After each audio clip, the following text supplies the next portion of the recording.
Hey, what's up, everyone? Morey Croson here, and today we're going to be talking about how to throw on time as a quarterback, and we'll start the video right now.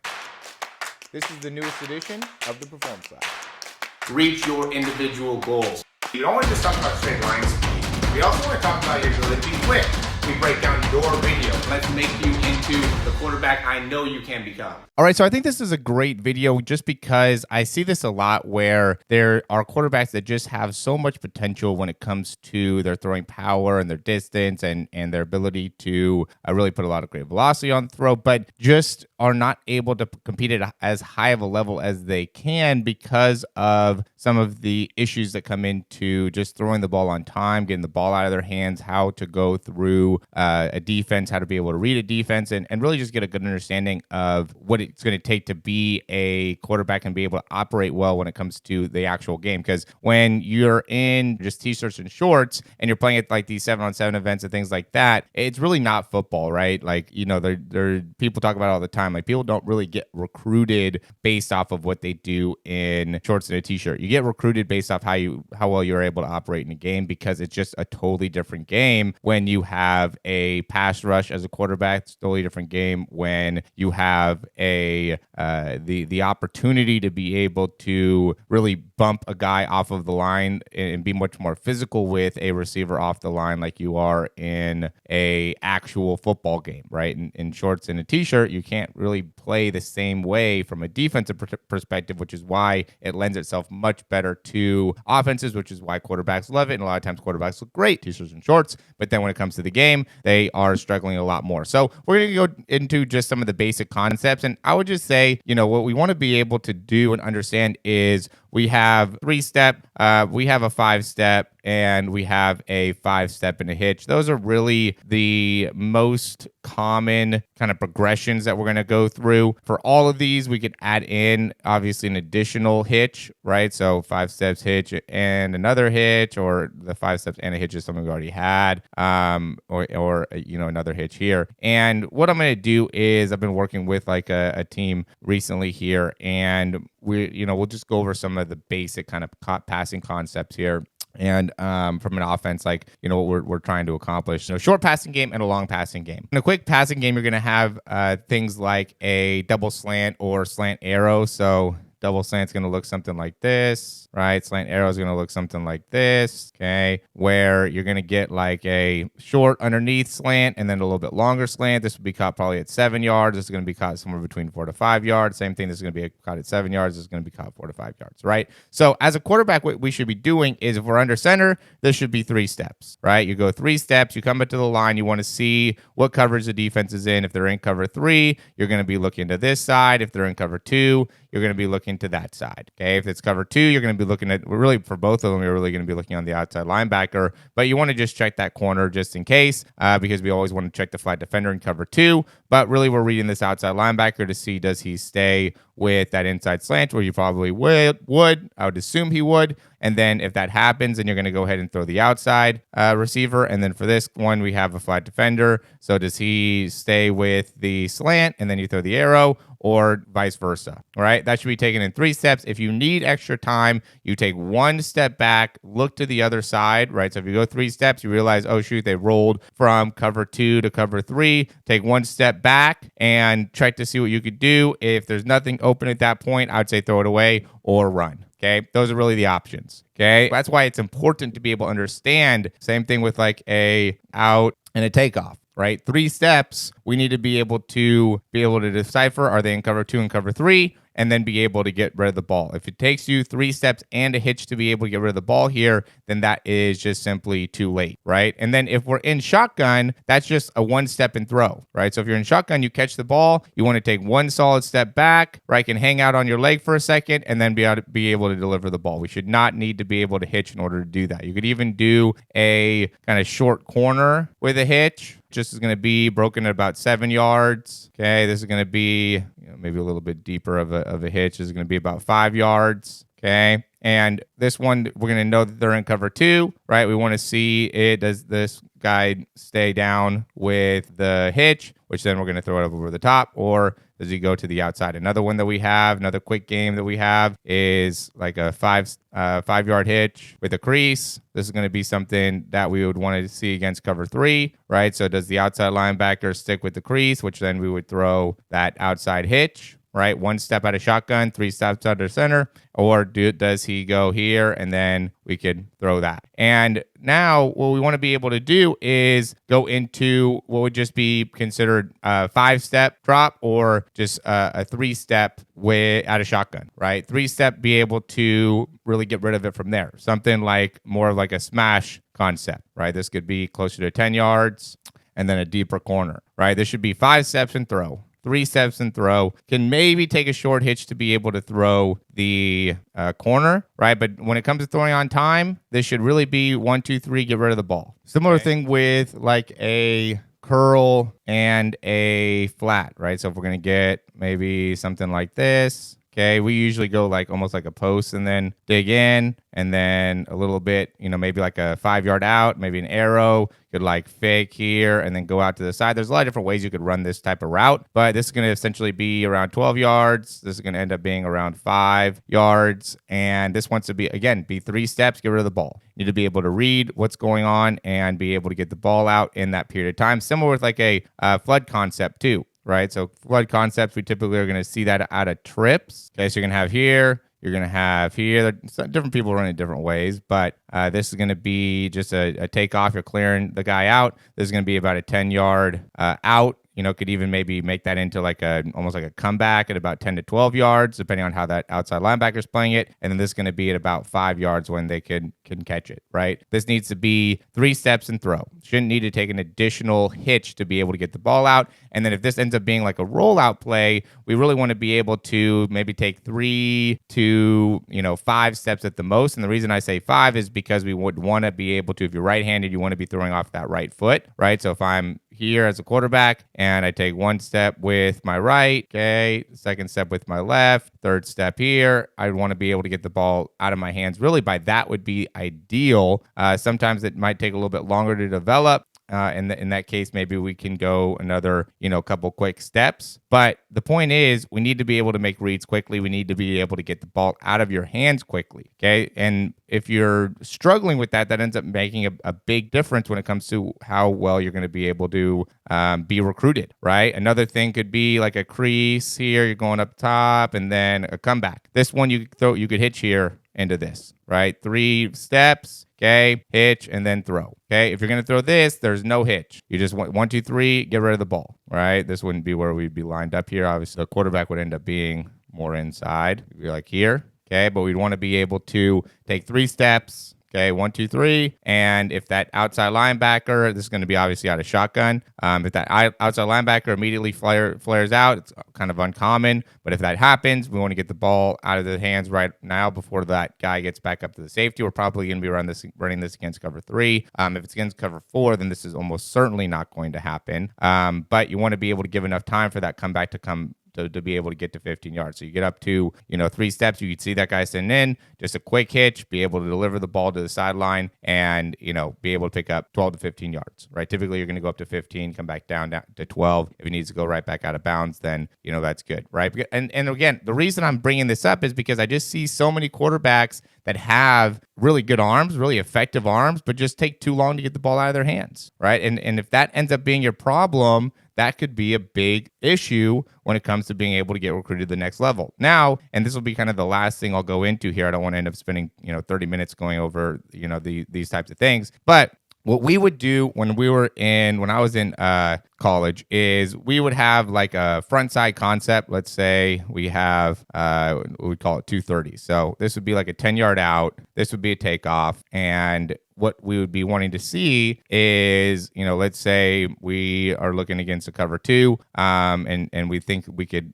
potentially get this corner to sit on this and, be able to hit this side pocket, right? So that'd be like the game plan going into it. Well, when it comes to the game, maybe this safety does a better job of staying over the top. Maybe this corner, stays with that takeoff, whatever the case may be. We don't like this front side. This is still a 1, 2, 3 though out of shotgun, 1, 2, 3, and I need to be able to make my decision. If I'm throwing it, I put my foot in the ground and delivering the throw. If not, if I'm hitching, okay, if I take a hitch, I should be hitching right back into our backside. What we would do in backside is we'd have a seam read and a rail is what we would call it. So this person had a lot of different options that he was doing. This would be called the seam read, where he could in man come across at about 6 yards. He could sit it down at about 14. This would be against like cover 3, cover 4. So it's like a 14-yard hitch. Or he could run a takeoff if like the safety, if it was cover 3 and the safety ended up, bailing, or I mean, really whatever coverage, if the safety ended up,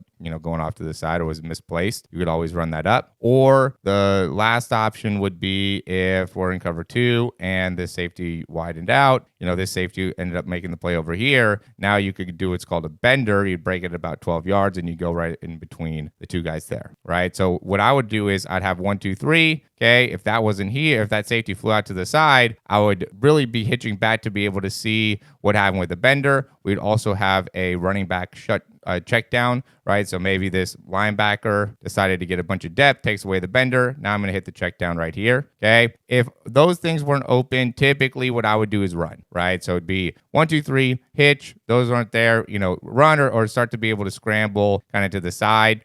Just because the pressure's coming, like that's going to end up being probably about 3 to 4 seconds. Okay. If I had time back there, obviously great. We can go and try to hit this rail. Okay. A rail would be able to break it off at 8 yards, run a hitch at about 16 yards, or would be able to take it all the way up the top. Okay. So 16-yard hitch or a 8-yard kind of dig against like man coverage. Right. So typically in cover 2, what you'd be kind of expecting is, depending on what they were taught. So if you get 2 verticals, some corners will actually continue to run with him. So then he would break it off at about 16. Right. Or and so you'd need to be able to hitch here and immediately decide, what am I doing here? And then, again, you either throw that rail or you work all the way across. When I was in high school, it was a similar offense, and we typically wouldn't even try to get to that rail just because it was too much time.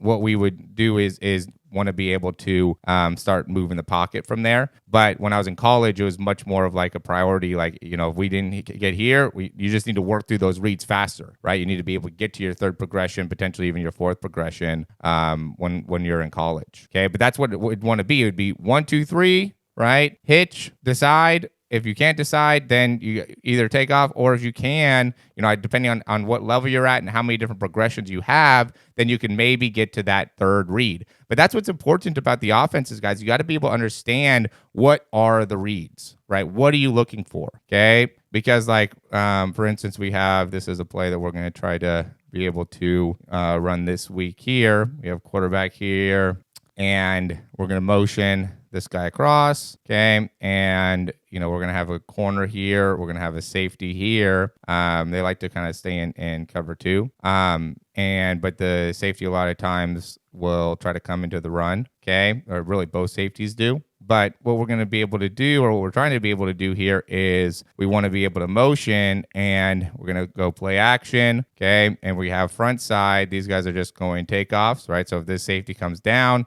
we could just go after the play action and be able to throw it up over the top of the safety, right? The corner should be taking this guy out of the way. But if that doesn't happen, okay, and you have 3 steps to be able to decide that, now you come backside, and we should have that, right? If this safety ends up doing well and kind of going outside, then we can go here, okay?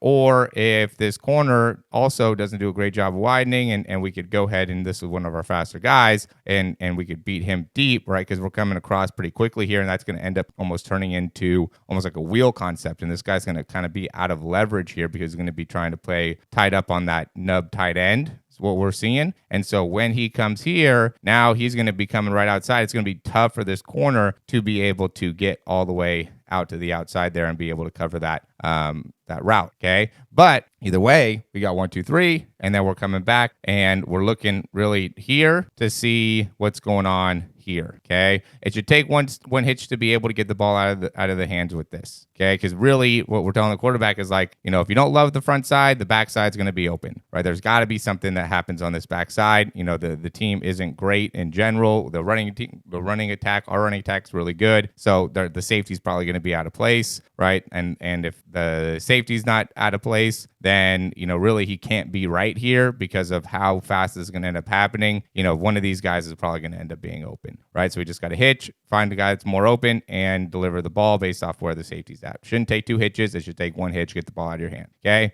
But that's the point is, a lot of times what we'll see is the quarterback just holds on to the ball too long. It takes too long for them to be able to make a decision. And so the emphasis in the coaching isn't the mechanics. He's got all the arm strength in the world, all the arm strength that he needs. Really the focus and the coaching points ends up being on making a decision, being decisive. As a quarterback, I think that's what's most important. And that's where, this is why I like making these videos. This is where I started this in the first place, is like, look, I was not a great thrower, right? That's why I really got into the science of it, to be able to learn how to become a better thrower, because I think I could have been a much better quarterback if I had the tools to be a better thrower. But I didn't. So, I made the best of what I had, which was a really solid understanding of the game, really solid understanding of where I should be going with the football. How do I make that choice? When do I make that choice? I threw on time. I didn't make, obviously I made bad decisions, but especially in big games, I did a good job of not making,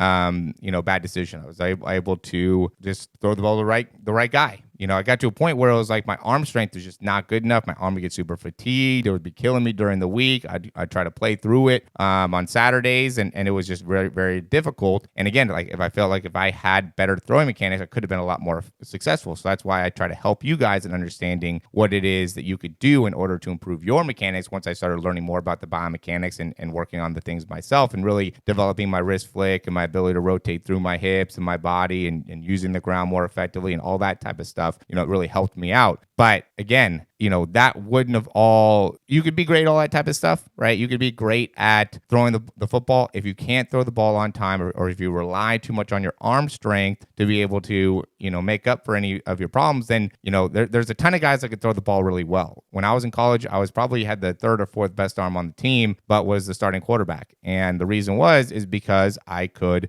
go through progressions. I could make sure that everybody was lined up in the right position. I knew the plays. I knew how to be able to run out play action fakes. I knew when to keep it. If the defensive end crashed, I kept the ball and I made yards. All those things were very easy for me to be able to accomplish, where a lot of the other quarterbacks struggled with that part. It wasn't necessarily that they didn't have the arm strength. They had all the arm strength they needed. It was that they couldn't operate the offense. They couldn't effectively really master the game of football and understanding the game and being able to lead a group of 10 other guys. And that's what playing quarterback's all about, and not always about throwing too, not always about taking the deep shot, not always about, making it so I look good.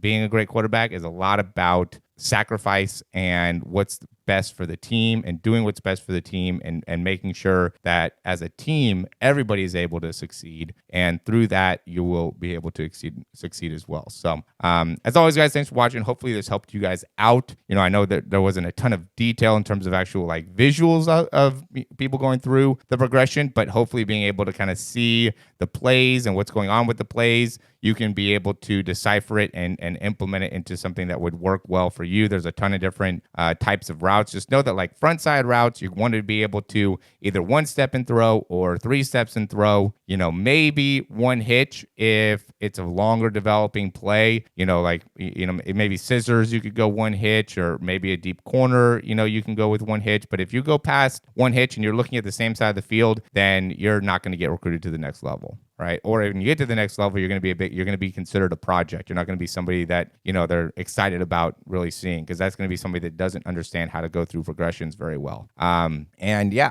similar situation if you are, having a hard time in being able to go from, 1 to 2 to 3 progressions, or understand how to be able to read a defense and look at the right person, right? Look at the right defender, and go from there. When it comes to cover 2 or cover 3, that's what most defenses are running. Sometimes they're running kind of like that college cover 4 or kind of cover 2 man combination. You still want to be reading the corner, right? That is going to be almost considered like a cover 2. It's very similar to a cover 2, and from what that corner does, you can be able to make decisions from there, right? Because with that being said, a lot of times when you're running routes against that type of defense, that corner ends up backing off. So you have a lot of the underneath stuff. And that's why I say it's not always about throwing a deep throw. Sometimes it's about taking what the defense gives you, throwing it for a 3-4 yard pass, making it accurate and making it so the guy can, maybe pick up an additional 3 to 5 yards or maybe even more. And sometimes just taking the easy money is what sets you up to be able to have a lot of success down the road through the game or throughout the season. But if you can't show that you can at least complete the easy throws, then it's going to be very, very difficult to, one, be successful as a quarterback, and two, get recruited to the next level. So you need to have film of you being able to make a quick read, get the ball out of your hands quickly, throw it to a good spot, and make it so recruiters can see that on film and understand that's something that you understand how to do to be able to effectively operate an offense. So again, if you like the information, click that thumbs up, subscribe to the channel. If you have any questions, comments, or recommendations, you can leave those down below. As always, thanks for watching. Check out what we have on our website, Quarterback University, quarterback program. We have a lot of great things to help you out as a quarterback when it comes to throwing, and also being able to help you as a quarterback when it comes to better understanding the game and making it so you could be successful in the game. Again, we have all that down below or on our website. Thanks for watching. We'll talk to you soon.